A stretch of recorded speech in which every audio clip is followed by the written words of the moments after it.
Hey everyone, welcome back to my channel. This is me Anvi Sharma and for today's video we are going to cover about the artificial intelligence. Artificial intelligence देखा जाए तो आज के time पे बहुत ही ज़्यादा boom कर रही है, बहुत ही ज़्यादा इंक्रीजमेंट ला रही है आपकी इकोनॉमिक ग्रोथ और आपकी इकोनॉमिक डेवलपमेंट में। साथ ही इसकी इतनी ज़्यादा ग्रोथ को देखते हुए इसके चैलेंजेस और रिस्क हैं वो इसके साथ में निकल के आते हैं और इन दोनों चीज़ों को, इसके बेनिफिट को और इसके जो डिसएडवांटेज हैं उन दोनों को देखते हुए हमारी जो गवर्नमेंट है उसके थ्रू क्या क्या इनिशिएटिव लिए गए हैं, इसको हम हर एक पॉइंट को आज यहाँ पे समझने वाले हैं। तो stay tune till the and और चलिए वीडियो को स्टार्ट करते हैं। तो सबसे पहले हम समझते हैं कि आर्टिफिशियल इंटेलिजेंस बेसिकली होता क्या है। इसके नाम से ही पता चल रहा है कि आर्टिफिशियली का मतलब बेसिकली एक तरीके से सिंथेटिक, बनावटी, और इंटेलिजेंस का मतलब होता है आपकी विजडम यानी कि बुद्धिमत्ता। यानी कि बेसिकली एक डेवलपमेंट ऑफ कंप्यूटर है that can perform your task, यानी कि ये आपके जो टास्क वगैरह रहते हैं इनको परफॉर्म कर सकता है। फॉर एग्जाम्पल आपका लर्निंग से रिलेटेड हो, आपका डिसीजन मेकिंग से रिलेटेड हो, आपका लैंग्वेज का अंडरस्टैंडिंग से रिलेटेड हो, या फिर आपकी जो लैंग्वेज ट्रांसलेशन रहती है उससे रिलेटेड हो। साथ ही आपका डिसीजन मेकिंग रहता है, चाहे फिर वह उससे रिलेटेड हो। इसके साथ ही अब हम इसके टाइप की बात कर लें तो मेनली ये आपका 3 पार्ट्स में डिवाइड होता है, जिसमें सबसे पहला आपका आता है वो आपका नैरो और वीक एआई आता है, जिसमें बेसिकली आपकी जो लैंग्वेज अंडरस्टैंडिंग की बात है वो की जाती है, या फिर आपका जो लैंग्वेज ट्रांसलेशन है बेसिकली उसकी बात की जाती है। लैंग्वेज ट्रांसलेशन इन सेंस कि अगर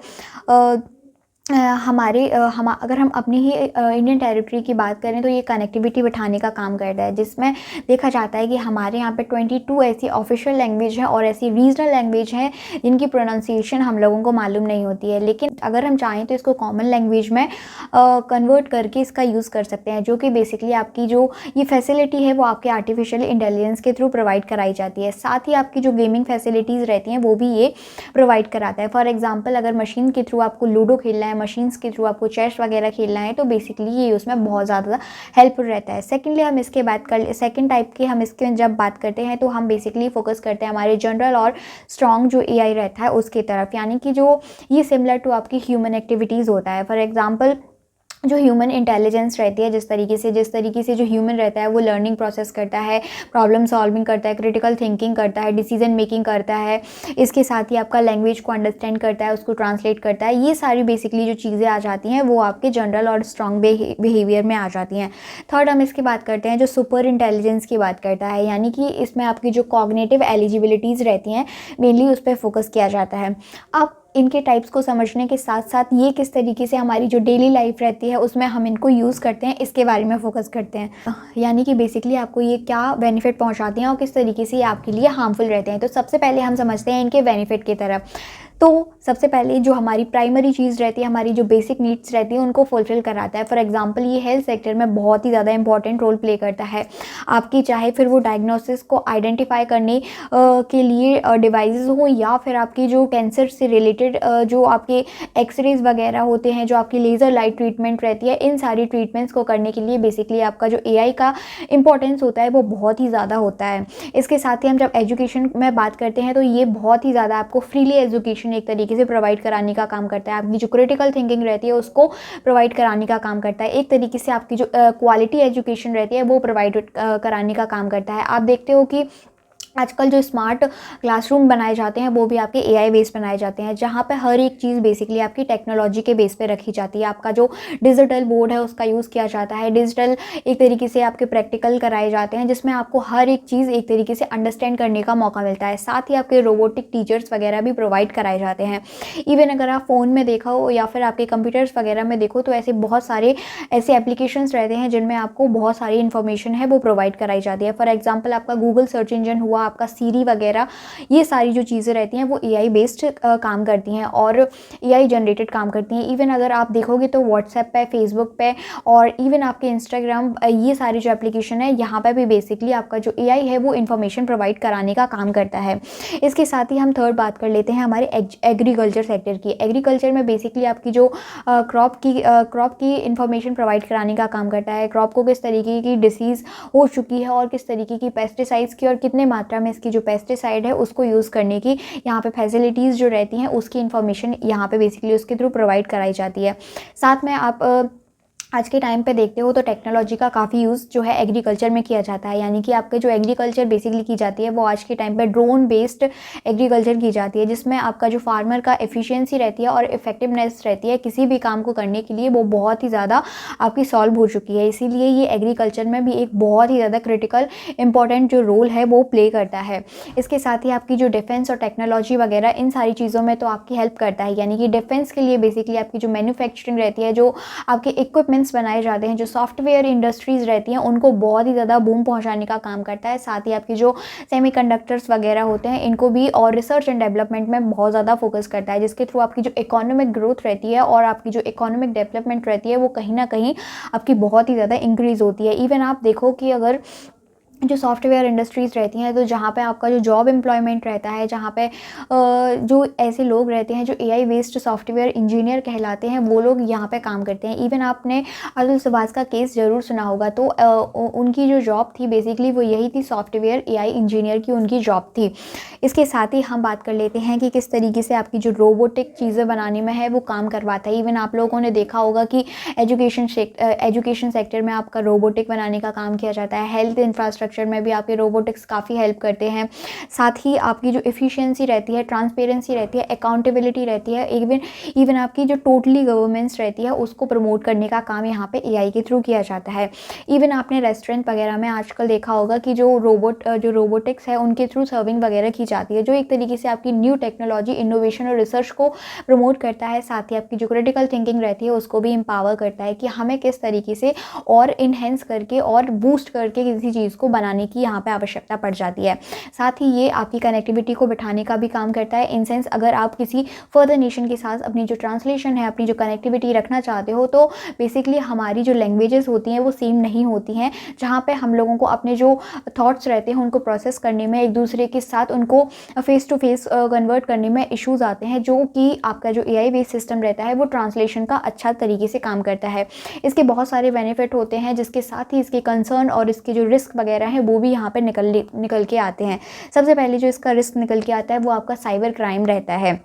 इन सेंस आपकी ये जो एआई बेस्ड सिस्टम रहते हैं ये सारे आपके कंप्यूटर बेस्ड रहते हैं और टेक्नोलॉजी पर डिपेंडेंट रहते हैं, जिसके साथ ही आपकी जो साइबर क्राइम रहते हैं, जहाँ पे आपकी बहुत सारी ऐसी फिशिंग वगैरह की प्रोसेस, आपकी जो सेंसिटिव इन्फॉर्मेशन है, आपको एक तरीके से ब्लैकमेल करना चीज़ों को, आपकी जो पर्सनल चीज़ें रहती हैं उनको यूज़ करना, ये सारी बहुत सारी ऐसी चीज़ें हैं जो निकल के आती हैं। साथ ही आपका जो डीप फेक रहता है वो भी यहाँ पर निकल के आता है। डीप फेक का मतलब ये होता है एक तरीके से जहाँ पर आपको इनडायरेक्टली टॉर्चर किया जाता है और पर्टिकुलर जो चीज़ रहती है, पर्टिकुलर जो इंडिविजुअल उसके पीछे रहता है, उसके बारे में आपको कोई भी जानकारी नहीं होती है। थर्ड हम जो इसमें बात करते हैं वो आपकी बेसिकली पोर्नोग्राफी की बात करते हैं, इन सेंस के बहुत ही ज़्यादा इसमें न्यूडिटी को शो करके दिखाया जाता है, इसमें वीडियो एडिटिंग वगैरह की जाती है। जिस तरीके से आप लोगों ने आज के टाइम पे देखा होगा कि बेसिकली आपकी जो मोदी जी हैं और आपकी मे बी यूरोपियन जो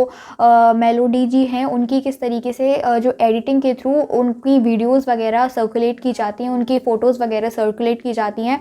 तो इस तरीके से आपका जो एआई रहता है वो बहुत ही ज़्यादा इलीगल जो एक्टिविटीज़ रहती हैं उनमें जो इंडिविजुअल्स रहते हैं वो बहुत ही ज़्यादा इन्वॉल्व रहते हैं, और मेनली हम और आप जैसे लोगों के थ्रू इस चीज़ को प्रमोट किया जाता है, इस चीज़ को एक एज अ फन ट्रीट किया जाता है, जिसकी वजह से ऐसे लोगों को ये चीज़ बनाने में और ज़्यादा सहूलियत मिलती है और वो बहुत ही ज़्यादा मोटिवेट रहते हैं इस तरीके की चीज़ों को बनाने के लिए। साथ ही हम बात कर लेते हैं यहाँ पे बैंक्स वगैरह की, किस तरीके से फाइनेंशियल इश्यूज़ जो आपके साइबर क्राइम के थ्रू निकल के आते हैं, आपको किस तरीके से फेक कॉल वगैरह आती हैं। इवन आज के टाइम पर देखा जाए वॉइस क्लोनिंग की जाती है। क्लोनिंग का बेसिकली मतलब होता है कि आपकी एज इट इज़ जो कॉपी करके निकालना। फॉर एग्जाम्पल आप आज के टाइम पर देखा जाता है कि किसी का कॉल आता है एज योर फादर कि बेटा मुझे इतने रुपये की ज़रूरत है, और बेसिकली आप उनको ट्रांसफ़र कर देते हो just because you are know कि वो आपके पिताजी हैं, लेकिन यहाँ पे आपकी वॉइस क्लोनिंग की जाती है, यानी कि आपके पापा की आवाज़ किसी और इंडिविजुअल के थ्रू यहाँ पे कन्वर्ट करके वो बेसिकली बनाई गई है। तो इस तरीके से बहुत सारे ऐसे फ्रॉड निकल के आते हैं। इवन आपने आजकल के टाइम पे देखा होगा कि आपके जो लोकली जो आपकी सिटीज़ वगैरह रहती हैं, लोकेलिटीज़ वगैरह रहती हैं, वहाँ पर चार्जिंग पॉइंट रहते हैं, जहाँ पर आप उस चार्जर के थ्रू अपने फ़ोन को कनेक्ट करते हो, तो वहाँ पर बेसिकली आपका जो सारा डेटा वगैरह रहता है वो हर एक चीज़ जो है एक्सेस हो जाती है। इसीलिए जो बेसिकली आपकी जो पब्लिक चीज़ें रहती हैं वहाँ पे आप अपनी जो टेक्नोलॉजी रहती है उनका यूज़ करने से बहुत ही ज़्यादा बचें, क्योंकि आजकल जो आपकी आर्टिफिशियल इंटेलिजेंस है वहाँ पे ऐसे बहुत लोग जो रहते हैं, बहुत लोग अपना उसका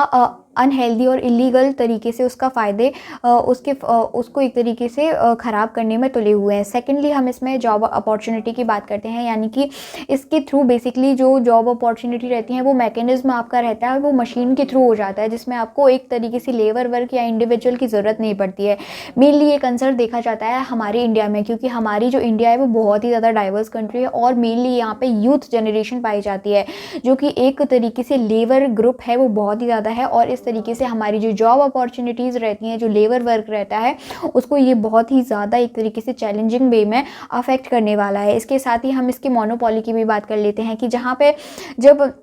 रोबोटिक्स का ही एक तरीके से एनवायरनमेंट क्रिएट हो जाएगा तो ह्यूमन एक्टिविटीज़ रहती हैं वो कम हो जाएंगी, यानी ह्यूमन का जो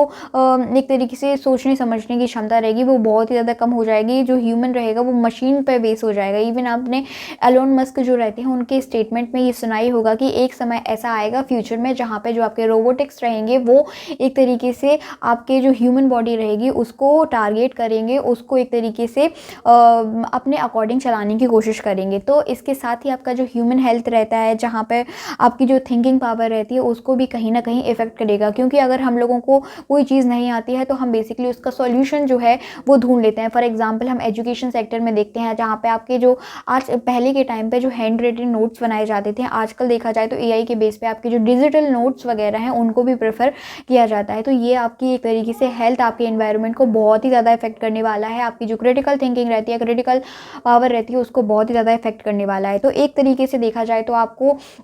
ये आपको सोशल इकोनॉमिक ग्रोथ भी प्रोवाइड कराया जाता है, इकोनॉमिक ग्रोथ प्रोवाइड कराता है, साथ में आपका जो इकोनॉमिक डेवलपमेंट है उसको भी प्रोवाइड कराता है। इसके साथ ही आपकी जो एफिशिएंसी रहती है, क्वालिटी ऑफ लाइफ रहती है, टेक्नोलॉजी के बेस पर उसको इंक्रीज़ करने की यहाँ पे पूरी कोशिश करता है। लेकिन देखा जाए तो ये आपकी जो डेटा प्राइवेसी रहती है, इसके साथ आपकी जो एथिकल कंसर्न रहते हैं, आपकी जो सिक्योरिटी रहती है, इवन आपका जो जॉब डिस्प्लेसमेंट रहता है, उनमें बहुत ही ज़्यादा हार्मफुल रहता है। इसी को देखते हुए जो हमारी गवर्नमेंट है उसके थ्रू एक चीज़ बनाई गई है जिसको draft national strategy for the artificial intelligence, जिसमें बेसिकली कहा गया है कि केवल ऐसे 5 सेक्टर रहेंगे जहाँ पे बेसिकली एआई का है वो यूज़ किया जाएगा। पहले आपका आता है एजुकेशन, सेकंड आता है आपका हेल्थ, थर्ड आता है आपका एग्रीकल्चर, फोर्थ जो आता है आपका वो स्मार्ट सिटीज़ आता है, और 5th नंबर पर जो निकल के आता है वो smart mobility and the transportation आता है। डिटेल में मैं इनका पहले जो एजुकेशन रहती है, इवन आपका हेल्थ और एग्रीकल्चर है, इनको डिटेल में मैं बता चुकी हूँ। यहाँ पे स्मार्ट सिटीज़ के बारे में थोड़ा मैं बता देती हूँ, जिसमें ये एक तरीके से ट्रैफिकिंग को रोकने का जो आपका ट्रांसपोर्टेशन रहता है उसको किस तरीके से हैंडल करता है। यानी कि आपका जो आज के टाइम पे आप लोगों ने देखा होगा कि किस तरीके से एआई बेस्ड आपके जो सेंसर लगाए दिए जाते हैं, कैमरा, सीसीटीवी कैमरास लगाए हुए जाते हैं रोड्स वगैरह पे कि कहीं इमरजेंसी की इश्यूज़ तो नहीं आ रहे हैं। इसके साथ ही आपका मेनली जो आपका स्पीड डिटेक्टर रहता है उनका भी यूज़ किया जाता है कि कहाँ पे हाईवेज़ में कितनी स्पीड की ज़रूरत है, और अगर आप उस चीज़ को लिमिट क्रॉस कर रहे हो तो ये बेसिकली आपको एक फ़ाइन चार्ज कराता है, जिसके थ्रू आप मतलब फाइनेंशियली साथ में अपनी जो लाइफ रहती है उसकी एक्सपेक्टेंसी को भी बढ़ा सकें। तो इस तरीके से ये काम करता है। तो आई होप आप लोगों को वीडियो अच्छी लगी होगी, और आज के टाइम पे आर्टिफिशियली जितना ज़्यादा इंपॉर्टेंट है उतना ज़्यादा आपको, अगर आप उसका सही से यूज़ करना नहीं जानते हो तो उतना ज़्यादा ही हार्मफुल आपके लिए बेसिकली हो सकता है। तो आपको ये आप पे डिपेंड करता है कि आप पर्टिकुलर चीज़ को किस तरीके से यूज़ करते हो। इसके साथ ही अगर आप लोगों को वीडियो थोड़ी सी भी इन्फॉर्मेटिव लगी हो और आप लोगों को लगा है कि मैंने इस वीडियो के थ्रू कुछ सीखा, तो प्लीज़ इसको ज़रूर से शेयर कीजिए और इसको लाइक करिए, और आप किस तरीके की टॉपिक चाहते हो उनको कमेंट कीजिए। साथ ही मेरे चैनल को सब्सक्राइब कीजिए for such educational information. Thank you so much for this.